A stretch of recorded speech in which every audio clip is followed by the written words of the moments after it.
Assalamualaikum warahmatullahi wabarakatuh, sahabat-sahabat sekalian. Suara saya kedengaran gak ini?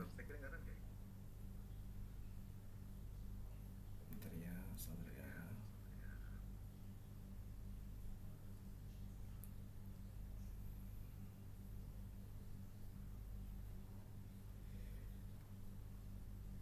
Oke, sahabat-sahabat sekalian, jumpa lagi kita di pada malam hari ini setelah kita membuat saudara kita di Komalnya siapa tuh? Laskar Kristus. Kita buat mereka kencing darah dan nanah.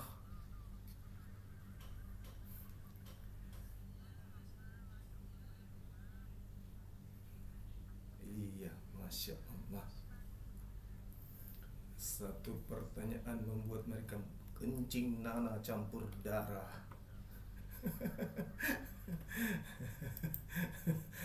Si CP menangis darah, teman-teman. Saya jadi kasihan.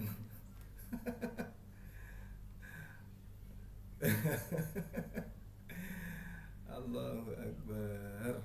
Masya Allah. Assalamualaikum Dinda Alif dan semuanya, Bunda Rahma. Waalaikumsalam warahmatullahi wabarakatuh.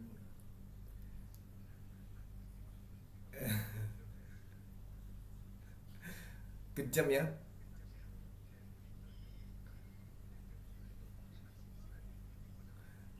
Iya, abangmu ini kejam berarti ya. Assalamualaikum Bang Andi. Iya, masya Allah. Ini saya mau, oh iya dong. Saya mau saya mau jadikan Bang Andi moderator, gimana caranya? Oh gitu.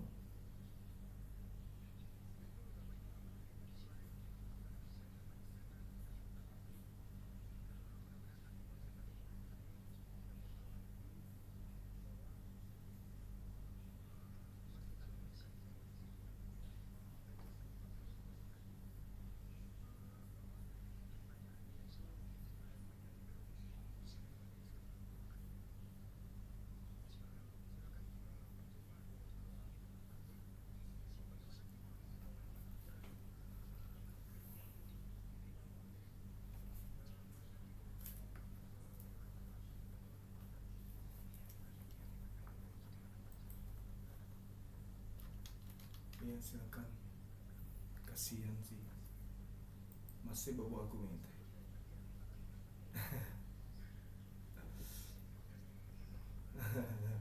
Silakan, silakan, silakan. Silakan.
langit.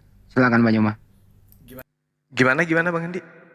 Memang ada manuskrip yang diterima Nabi Muhammad SAW. Silakan. Jadi pertanyaannya lucu gitu.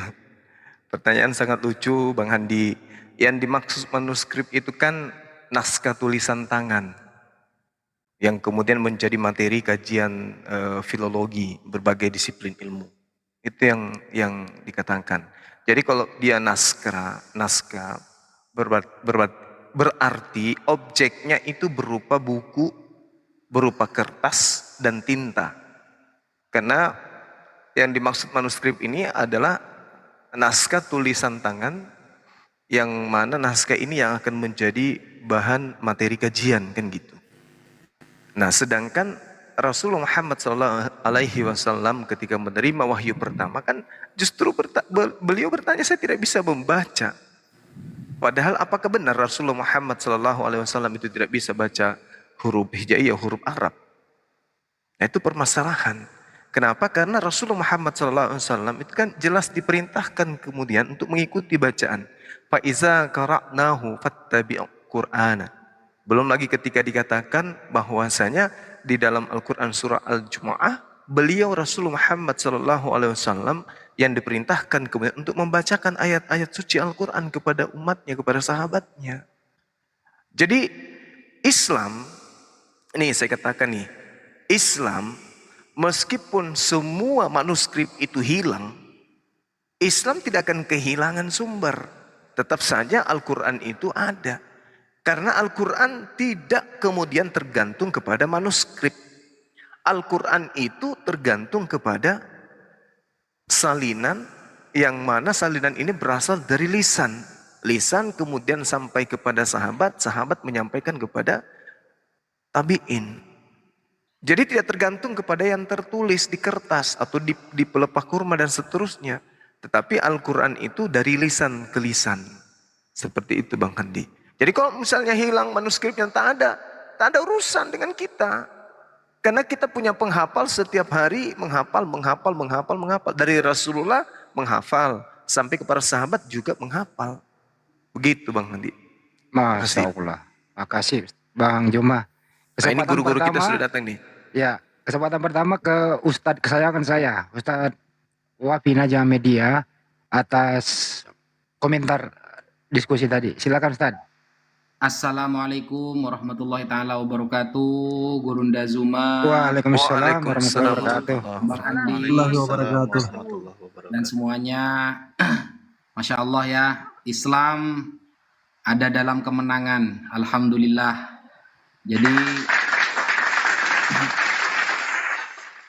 Jadi barusan kita bantai habis-habisan, dari kitab para ulama keluar, dari website mereka keluar, dari original teksnya keluar, semuanya keluar tadi. Dengan 3 serangkai yang disebut dengan Trinitas, yang menjadi satu, dan naiklah Bang Zuma sebagai 4 Trinitasnya. Masya Allah. Jadi, Masya Allah ya. Jadi memang Al-Quran itu memang sudah diusulkan untuk dirubah-rubah dari dulu, tapi gak berhasil-berhasil. Kalau kita lihat di dalam surah Yunus ayat 16, di sana itu dulu Nabi Muhammad itu diajak untuk merubah isi Al-Quran agar sama seperti pemahaman penyembah berhala dan orang-orang kafir Quraisy. Di surah Yunus ayat 16 itu kan dikatakan, "Qul law sya'allahumma talautuhu alaikum wala adrakum bih faqad labithtu fikum umuram min qablih afala ta'qilun." Katakanlah wahai Muhammad, jika Allah menghendaki, niscaya aku tidak membacakannya kepadamu, dan Allah tidak pula memberitahukannya kepadamu. Aku telah tinggal bersamamu beberapa lama sebelum turunnya Al-Quran.